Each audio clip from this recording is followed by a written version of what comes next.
Well, welcome back to another episode of the Buffalo Happy Hour. What's up, Mike? Derek, we are in the Fingerlakes region, and we're not drinking wine. I know, we are not. I'm excited. We are here with Brian from Fingerlakes Distillery. How are you? Good. Glad to have you guys here. Absolutely. Thanks for having us. So you want to introduce yourself a little bit, where you are? Sure.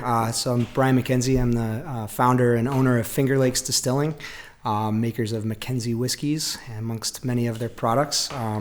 We're down here based kind of in the southern part of the Finger Lakes, just a little north of Watkins Glen on the east side of Seneca Lake.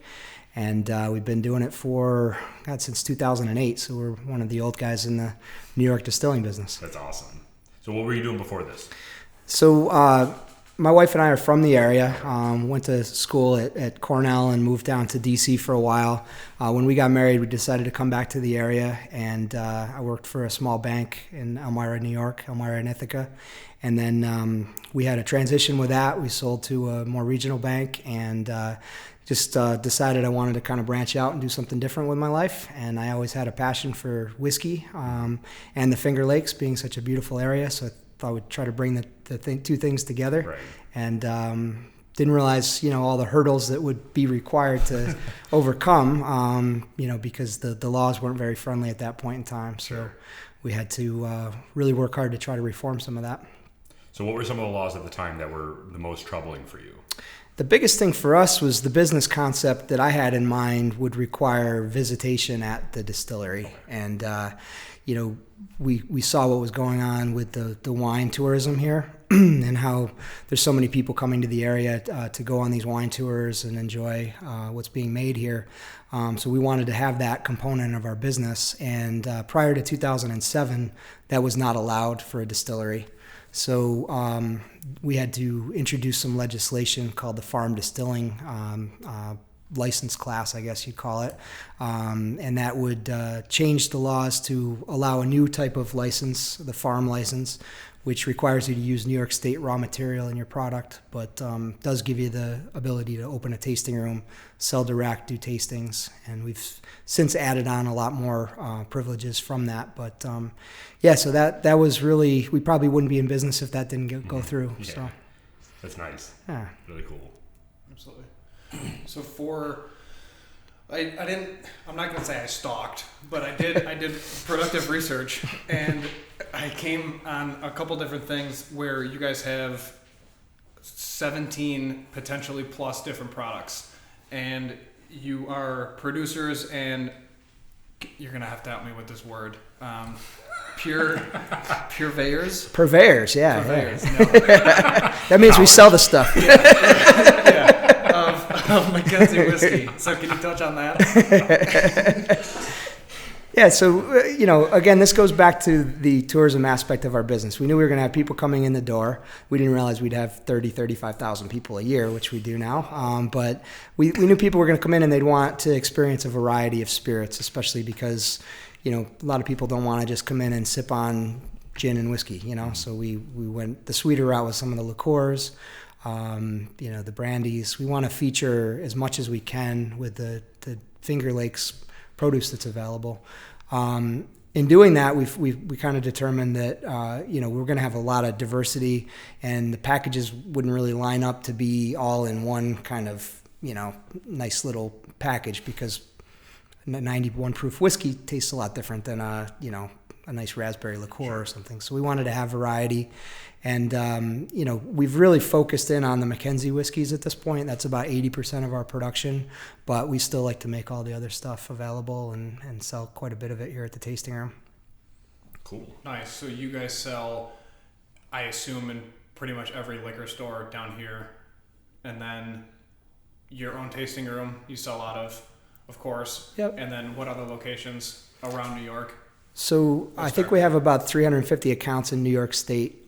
So we're spread pretty well across the state. Our Northeast distributor, Skurnik Wines and Spirits, also sells us in Connecticut and Pennsylvania and New Jersey. And then we have West Coast distribution in California, Nevada, Arizona, and Washington State now too. So, we're not in every state. We're not a national brand, but we've done pretty well in the markets that we're in, and we try to focus in on those. The sales at the tasting room here still account for about a quarter to a third of our business. This is a huge tourist area too. It is, yeah, and it's growing. I think there's a lot more businesses opening up, so you got to keep things interesting to attract the people. But yeah, and then we do a bit of contract work too, so that can be anything from making bulk spirits for the local wineries to use in their fortified wines. We do some bulk whiskey. We do, also we'll produce products that end up being bottled here and sold into the market. So lots of different things going on. Nice. Our distilling team loves it. They always have something to do. Yeah, never a dull moment. So what kind of whiskeys do you have, especially the ones in front of us here? Yeah, so I can give you kind of a quick overview of the main whiskeys that we do. Our two flagship products are our bourbon and rye. As far as the bourbon goes, we have two mash bills. This is the high rye mash bill, so it's 70% corn, 20% rye, 10% malted barley. We age that in heavy charred barrels for anywhere from 4 to 6 years. And then we also do a wheated version of that mash bill where we replace the rye with wheat. Oh, and unfortunately, we launched that under a bottled and bond product, and it sold way faster than we anticipated. So we're out of stock for about 6 months now. Gotcha. And then the rye, which is my personal favorite, that's been our most kind of nationally recognized product. That's 80% rye, 20% malted barley. Okay. Nice and spicy. It's finished off in a sherry cask, which kind of mellows that spice and adds some more complexity to it.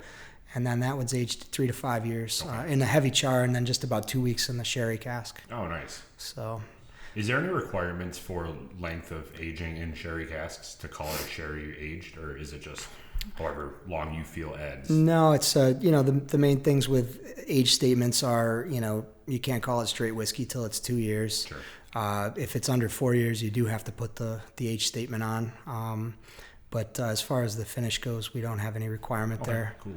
And then the final one here is the pure pot still whiskey. We'd call it Irish whiskey if we could, but the Irish Whiskey Association wouldn't appreciate that.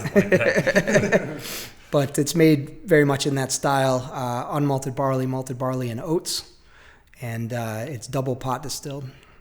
Wow. Nice. So nice, soft, kind of light whiskey, but a little more flavorful than the mainstream. It smells very light. Mm-hmm.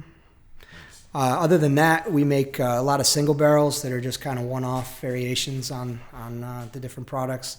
One of the most things I'm most proud of is our single malt that we released. We laid that down in the barrel on January 1st of 2009, and then we just released it at our 10-year tasting room anniversary party in September. So the 10-and-a-half-year-old single malt, which I think has got to be one of the older craft whiskeys out there. Oh yeah. Yeah. So what goes through your mind when you're looking at adding a new whiskey, specifically with the aging process? So at what point do you realize that I want to start making something now because in 5 years I want a 5-year-old whiskey? Yeah, that's the tricky part of this business, right? Right. You can make something that tastes good or bad, down the road. Fortunately, we've only had a couple experiments that haven't gone our way, but it's trying to come up. I think our single barrel program is what's spurned some of our creativity, because we're busy enough to just kind of lay down the products that have been successful for us. We don't want to mess with that and run out of stock of those. But that being said, the whiskey world right now is innovation and barrel clubs and store picks and all this stuff where people really want to leave their mark and know that they had a hand in picking something that's special. So we want to kind of foster that whole thing, and we come up with interesting mash bills. We've got some smoked whiskeys laid down. We've got some really innovative mash bills. We've done some different finishes. So, it makes it fun. You want to keep the juice flowing on the regular stuff, but then have some fun too. Right. So the other stuff that you have a vodka, you have a gin, and then what is that other thing that we saw that we didn't know coming here? Krupa? No. Grappa? Grappa? What's Grappa? Okay. Yeah, we try to make use of the local grapes as much as possible. So all of our clear spirits are grape-based. So the Vintner's vodka, We make 2 different gins, Seneca Drums and Mackenzie Reserve. They're grape-based as well. And then the brandies. We make a lot of brandy here. They say brandy's going to get hot at some point. We'll see. Grappa, I don't know it will ever get too hot. That's it's an Italian style spirit that's made from the pomace of the grapes. So the skins and seeds and everything are fermented and distilled, and it's some potent stuff, but I love it. Well, what is it from an alcohol perspective, like a percentage? It's 90 proof, so it's up there, and it's kind of designed to be an after dinner. Sure. Just sip on it. We make it from Riesling grapes, which is really what the Fingerlakes is best known for. Sure. So yeah, it's something different. You guys got your hands in a lot. We do, yeah. It's interesting though, because you look at the label, you taste the product, and it's got this like old school Western saloon feel to the label, and then for the bourbon, it's just like a very classic, smooth whiskey, and it's just enjoyable. So you're doing all this like modern hot edge stuff where you're trying different products. You're making everything possible essentially with your area, but then you're still bringing back like an old school feel where whiskey is all about a good conversation and friends. Mm-hmm. And it's a really cool twist because you're hitting all the things you would want to be successful. It's nice. Yeah, I mean, we are pretty innovative with our product line and do a lot of different things, but at the same time, I would say we're pretty traditional. Mm-hmm. We do things in, especially with our bourbon and rye. It's all done very much like they would do in Kentucky, just on a smaller scale. So we retain control over every aspect of production. It's we work directly with the farmer to get the grain that we're looking for. It's all milled on site. We do the mashing, open top fermentation, very classic kind of distilling on a continuous still, which is kind of unique for most of the craft distillers. And then the barrel aging, I think probably lends most of the flavor. And our barrel program, we go in the barrel at 100 proof, which is very low by industry standards. It is what, 115 or 120, right? Yeah, that's what you're seeing for the most part. And we've done it from day one. I think it really lends itself to a richer, more flavorful whiskey. Sure.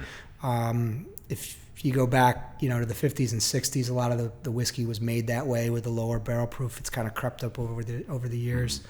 But if you think about it, you're blending a lot of water in. Say you're going from 120, it's going to rise up to 125, and you bring it down to 85 or 90 proof. That's a lot of water that's being added. Oh, yeah.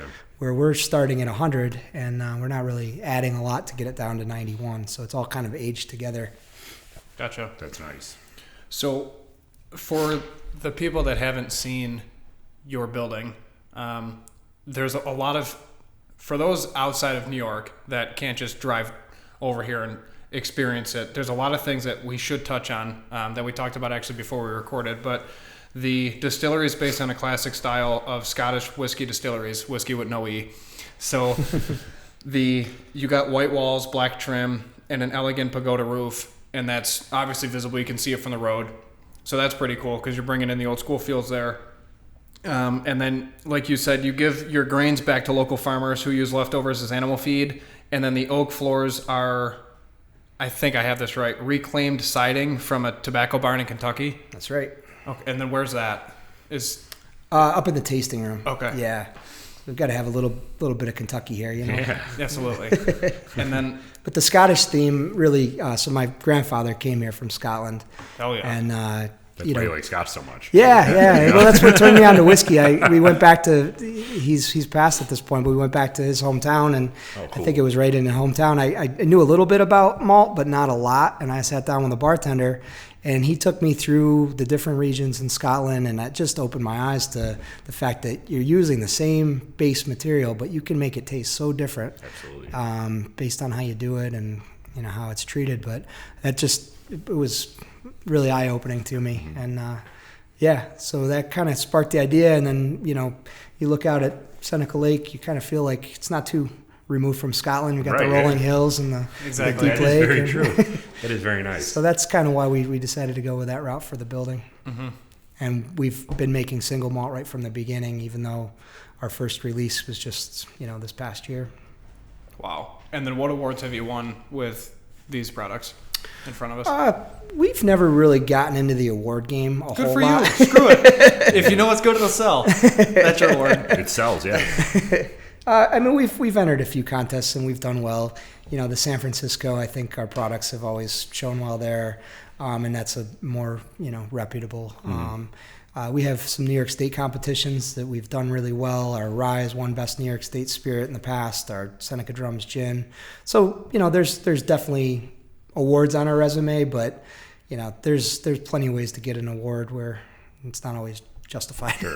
Yeah. So speaking about the New York State competitions and just New York State in general, you said that you're a part of the New York State Distillers Guild, correct? Yeah, we're one of the founding board members. Yeah. So how did that process start?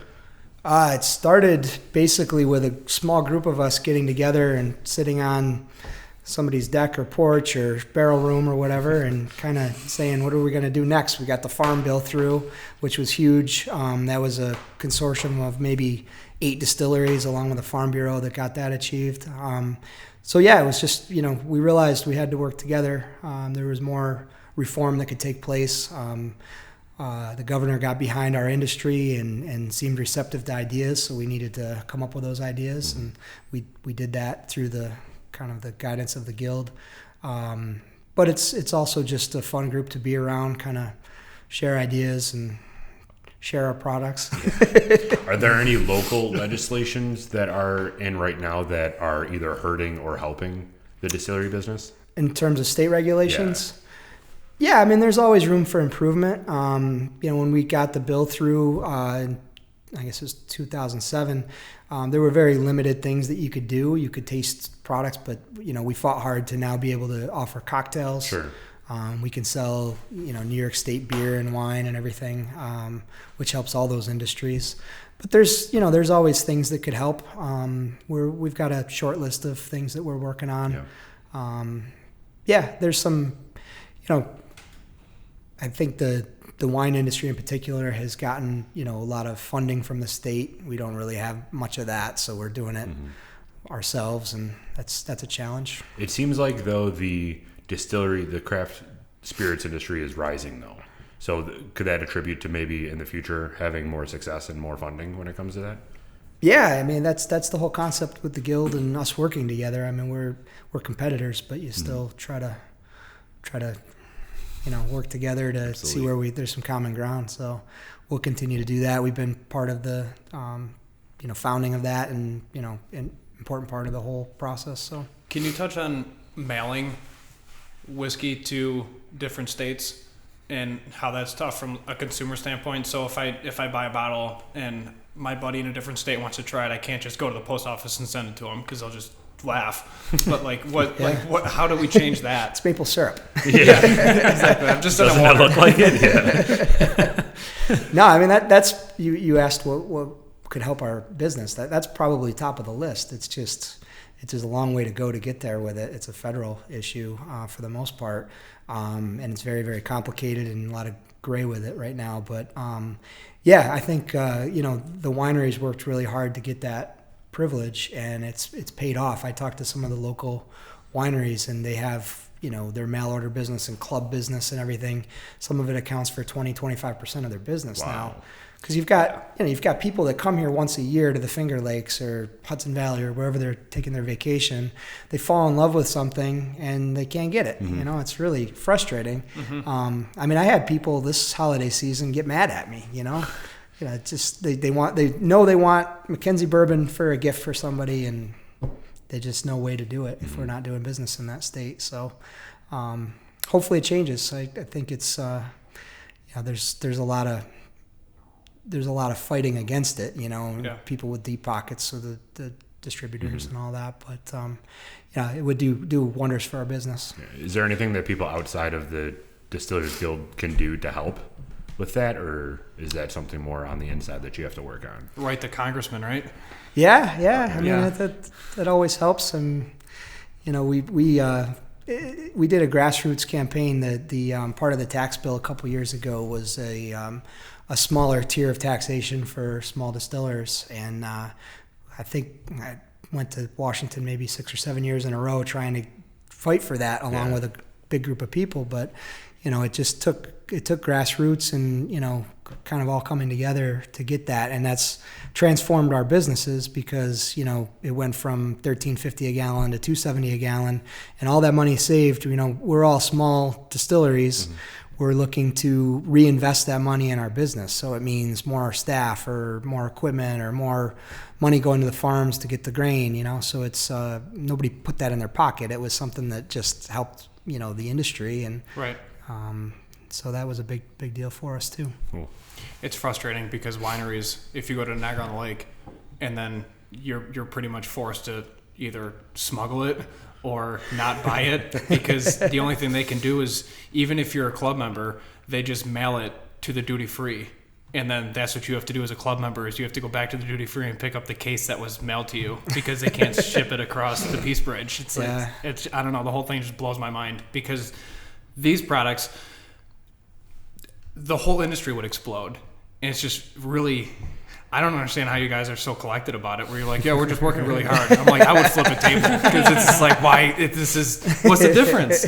How come wine can do it? It's alcoholic grapes, this is just alcoholic grain.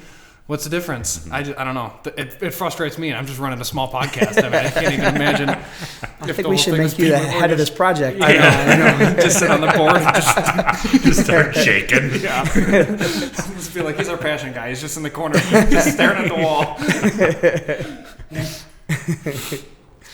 But yeah, goodness. So from a flavor profile perspective, what kind of nailed it process? Yeah, I know. I went to school. What kind of standpoint did you want to take with these whiskeys? Did you follow some sort of different whiskey that you liked in the past, or how did you develop your flavor profile for these? Yeah, so rich and flavorful. That's really what we're going for. So that means, coming off the still at a proof where you still have a lot of congeners in there to kind of interact with the barrel and create flavor. The lower barrel proof. So really, bigger style whiskeys is what we're going for. As far as the mash bills go, the bourbon, I'm a high rye bourbon drinker. That's kind of where we came up with the mash bill on that. Although we saw the trend with wheated bourbons, so we laid down wheated bourbon right from the get-go too.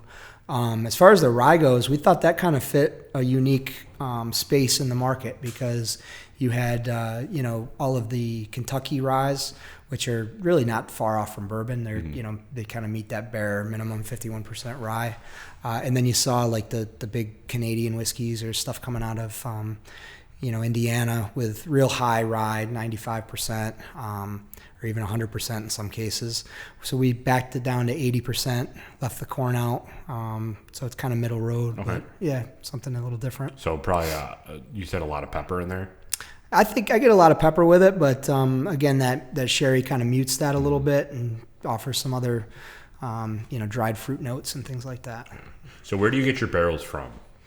So the new barrels come primarily from Kelvin Cooperage down in Louisville. Okay. They make a great barrel. It's they're all heavy char barrels. So that's who we're mainly dealing with. The sherry casks, it's actually New York State sherry style wine. Okay. So we have a few suppliers there. And you have a barrel program with some of the local breweries too, right? To finish some of their stuff in wineries? Yeah. So a lot of times it's just a direct sale of the used barrel to Okay. those places. But we have done some collaborations where, we'll send the whiskey barrel to a brewer or winery. They'll fill it with something, sell that product and give it back to us. So we've done some beer finished whiskeys, and cool. even did a ice wine finished rye, which was pretty interesting. Sweet. So Wow. yeah. That sounds fantastic. Yeah. So you get a random truck with 50 barrels on it, and then you just back it with a forklift and just go to town and unload it? Yeah, I don't help as much as I used to. We have our staff loves seeing that truck show up. But, I'm sure you're on a hill. The terrain right now is like this, and then all of a sudden 50 barrels show up, and you're Don't out there drop with a a barrel. forklift. Yeah. 10 years Go into the lake. 10 years we haven't put one on the state highway, so that's good. Yeah, I was gonna say, That's good. how many ended in the lake? Just rolled all the way down. That's why we kept the vineyard there. They stop them. If they There you start go, to free barrel. No kidding. Wow. So what's the future of the company? What would you like to see you guys put out next? Do you have an idea, or are you pretty set with what you have out right now? No, Derek, they're going to mail it all across the country. No, I mean like That's product-wise. No, I think it's just I like the track record that we're on right now. We did some modifications to our packaging within the last year, changed some distributor relationships, and it's really kind of taken us from here to it's really helped us this past year. So we're gonna kind of ride that out and see where we can go. We continue to lay down more whiskey, so eventually I hope to see that 8-state footprint grow. Sure.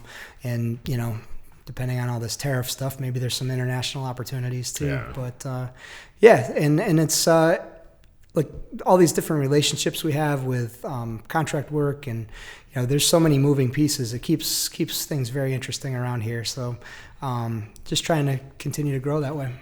So when you're in a different state, what would you consider you're in the different state? Like you just had one bottle sell in that state, or did you like take over a specific city in that state and you're like, okay, yeah, like we have a legitimate footprint in this state, so now we can say we're in this state. Like what's your benchmark? As long as we have the relationship and there's some sales going on, we would consider that a state that we're doing business in. Mm-hmm. That being said, there's some we could do a lot better in. Yeah. Right. So it's in a way, we spend a lot of our time, where the low hanging fruit is. So New York City, we're a recognized brand in New York City. So I spend a lot of time there. We don't have a huge sales staff or anything like that. So we got to, go where the product's moving. Sure. Mm-hmm. So now, would that engagement be like a consumer going to a store in their home state and requesting specifically your product, and then maybe that would get passed up to you, and then that relationship can start forming? Like how does that process work? No, it's more driven by our distributor relationships. Okay. So like our California distributor, for instance, has opened up a new market or two here in the last few years. Okay. So we've got a good relationship with them, and then they would ask if we want to do business in that market. So, oh, sweet. Yeah. So where in California are you? Because you're the first brand we've had that's in California. So I know somebody's going to text me as soon as this airs, and they're going to flip out. But whereabouts? We have pretty good distribution out there. I know, I don't want to kind of single out any of the stores or anything like that, but a lot of the chain stores would carry some of our products. What major cities? If we could do that. Yeah, mostly LA and San Francisco area, Bay Area. Though, we're doing well. We've got some accounts down through San Diego and Sacramento, cool. And that's statewide. So. Oh, man. Now my phone's going to blow up. Good deal. That's exciting. Congrats. Always can do better, but we're working at it. Absolutely. God, that's awesome. I love it. So yours is the rye. Your favorite's the rye. Your favorite's the bourbon, and my favorite is the pot still. So we got everything covered right here. We do. Which one is? You said the bourbon is your best seller, right? The rye. The bourbon rye and the rye are kind of neck and neck. It depends. So it's kind of interesting because rye, we see more metro sales with the rye, whereas like in our tasting room, the bourbon outsells the rye. So it's kind of interesting, and they go back and forth a little bit. Mm-hmm. If you had to choose a cocktail, what would be your recommended cocktail? So I don't do too much with the bourbon. I like that on its own. The rye, I do like to play around with cocktails. Okay. I'm a big Manhattan is kind of our family cocktail around the holidays and stuff. I think this makes an awesome Manhattan. I've gotten into Boulevardiers quite a bit lately because I've always liked Negronis, and kind of the complexity with the rye works too. Oh, so, interesting. Yeah. That's a cool twist on it. Yeah. I like that. And then, how big's your staff here? So our distilling team is a group of 4 guys. Our head distiller is awesome. He's a former chemist, chemistry professor. So what's that? Yeah, no big deal. just a chemist. But he's great. He appreciates the artful side of this as well, and is also very mechanically minded. So there's always something that needs to be fixed around here, so that helps. And then there's a group of guys that work with him that are fantastic. They've been with us for quite a while.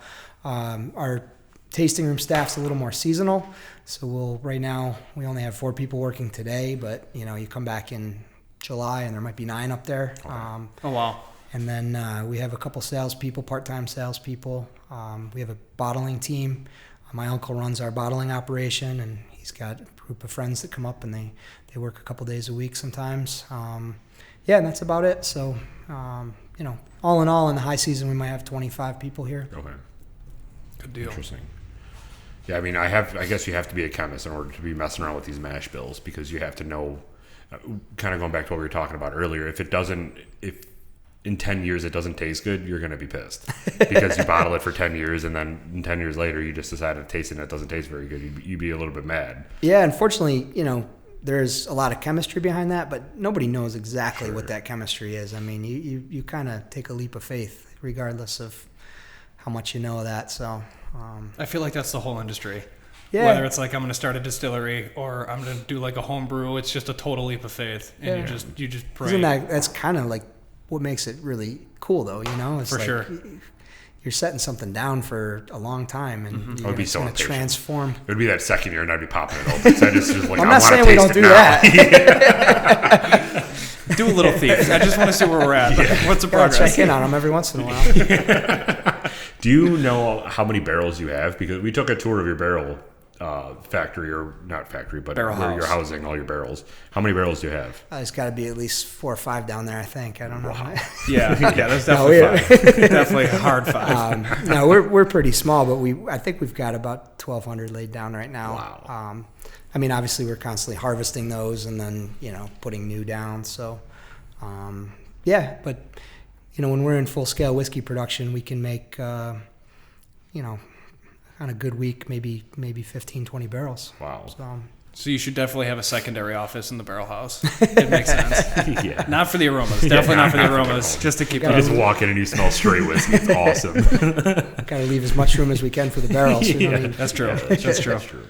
So from the tasting room and the touring perspective, you do tours of this area quite a bit, right? Yeah, so on Saturdays from May to November, we do a really in-depth, like hour and 15-minute type tour, oh, cool. Private tasting, and those usually sell out. We only take about 20 people at a time. But education's a big part of what we do here. We do seminars, we do a lot of outreach, with our customers. So, I'll be in Buffalo towards the end of the month doing a seminar. We do. You can see some of these botanicals around the room here. So this is a cool program.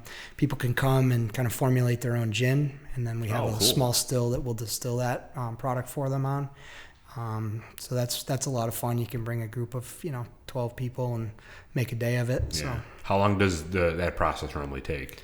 It's like a 4-hour program. So we have some kind of fun, information, kind of the history of gin. We go through that. We do an hour-long blending session, and then once it's done, you grind up your botanicals, and we get the still running. And this is sweet. It's so cool. Yeah. Now it seems also, just by the people that we've been interviewing, there's been a recent fad for barrel-aged gin. Or is that something that you guys are looking into, or is that something that you're going to leave it to them? I think we'll probably leave it to them. Yeah. We've got one down there. Oh, really? That we've just been kind of keeping an eye on, but maybe a fun one-time release or something. Yeah. It seems like the aging process or the aging time frame is very variations between the companies that we've looked at. Like some of them are a couple days, some of them are 18 months. It just really varies. Speaking of which, did you hear about the PBR new whiskey that they're coming out, that they're aging for like 5 seconds? Yeah. They can't even call it whiskey, can you? It's just moonshine. Interesting, though. I bet they'll do well with it, though. Yeah, I'm sure they will. That's crazy. So for those private tours and then these classes, is this all reservations that people set way ahead of time?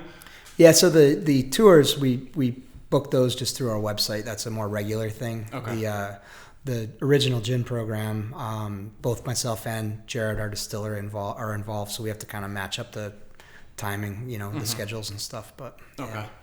And then do you guys offer food or any other services? We're expanding our cocktail bar. So we've been offering cocktails for a couple years, but we're gonna branch into some light food with that as well. Cool. So that'll be when we get into the new season, we'll be doing some of that. So yeah.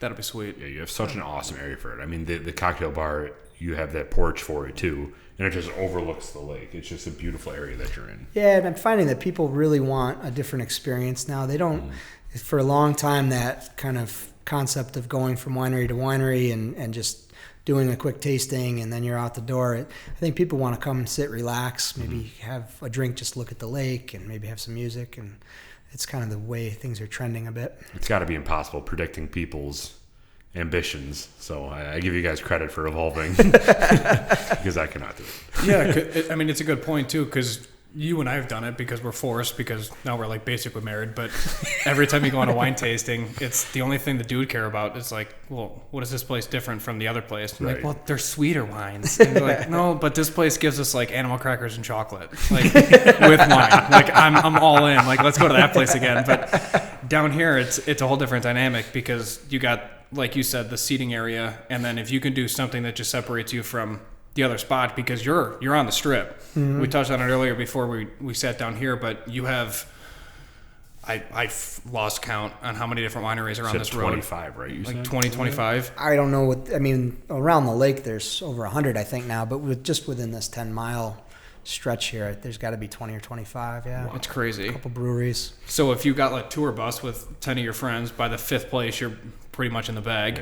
And then that's the stuff you're thinking about. Like, well, how is this any different? Because I'm getting tired. Yeah. So if you can do something different, I mean, everyone's going to be like, well, yeah, but this place did that. Mm-hmm. Yeah. And that's going to be the talk of it. So it's a good idea. You have to keep reinventing yourself a little bit. Yeah. It's wild. It's wild. That's really sweet. But yeah. So are you on social media? Like, what type of social media accounts do you have? Me personally, not so much, but we're very active from a business standpoint. Is it just Fingerlakes Distilling on Instagram and stuff like that? Yeah, it's at FLX Distilling. Oh, okay. Yeah, and then that understands why I couldn't find it earlier. FLX, got it. Okay. Yeah, way to go. Yeah. So you're on Instagram, Facebook. You have a Facebook page. Yep, very active on all the social media. Yep. Okay. Do you do events here? Like, I don't have a TikTok page yet. Oh, you don't? Yeah, we haven't done one yet. But don't worry, he's got a Snapchat account. Don't let him fool you. He's out here. Do you do, or is there any like events, like bands or anything that you would want to bring up here at some point? Excuse me. Yeah, so we're getting more into that as well. Okay, cool. We have a couple of flagship events every year. We do a Kentucky Derby party that's that's always a lot of fun. I think this will be our 10-year anniversary of our first one. So can you discuss like what that entails? Because my brain just it's a horse race. Everybody's just that was like the Kentucky Derby's a horse race. Yep, that's it. All right, take care, guys. Episode's over. So do you have like live horses just running around your own property? Like that's the first thing I pictured. I'm like, Kentucky Derby is like how many horses? Like where do we race it? Is it we bring in some great food, cocktails.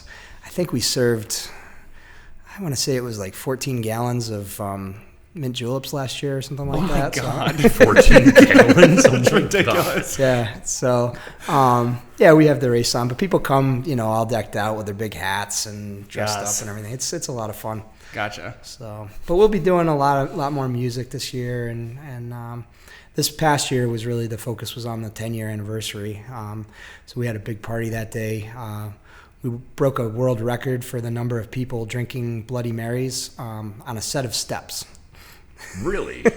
What was the record previous to you? I think it was 24 or something like that. So it wasn't that much of an accomplishment, but we had fun. But you still have it. Yeah, but you got it. That's an award. So cool. See, that's an award you don't need to do. There are so many weird world records out there that you can just like try, like growing your fingernails. Like I'm gonna do a record. Actually, no, that's gross. No, it's disgusting. Somebody and it's wrapped around. But that's pretty cool that you just found that record and you're like, we want to break that. Yeah, we want our name tied those to guys down. That's sick. Yeah, took them down. Did you have 26 or did you go more than that? No, we crushed it. I think we crushed 95 or something. That's what I'm talking about. Wow. If you're going to beat it, you got to beat it. You don't want anybody else to take it. That is awesome. Love it. It's really cool. Cool. Yeah. All right. Well, do you have any questions for us? I memean, we're just about at like the 40-minute mark. So really, whatever else you want to start plugging in, you're more than welcome to. No, I mean, I think we've had a good chat. We're proud of what we do. We try to be very genuine about the business. So, and I think it's trending that way. But for years, the alcohol business has been about smoke and mirrors and, trying to just have a fancy package that people pick off the shelf, and then it might be no care involved with how it was made or anything. And we're transparent. We, proud to show people how we do things here. And we've never gotten into like the sourced whiskey game or anything. Not that I, badmouth anybody that has. It's just we're genuinely a craft producer and proud to be that way. So we think of it as an agricultural product, really. It's trying to show off what the Finger Lakes can bring in a unique way. So sure.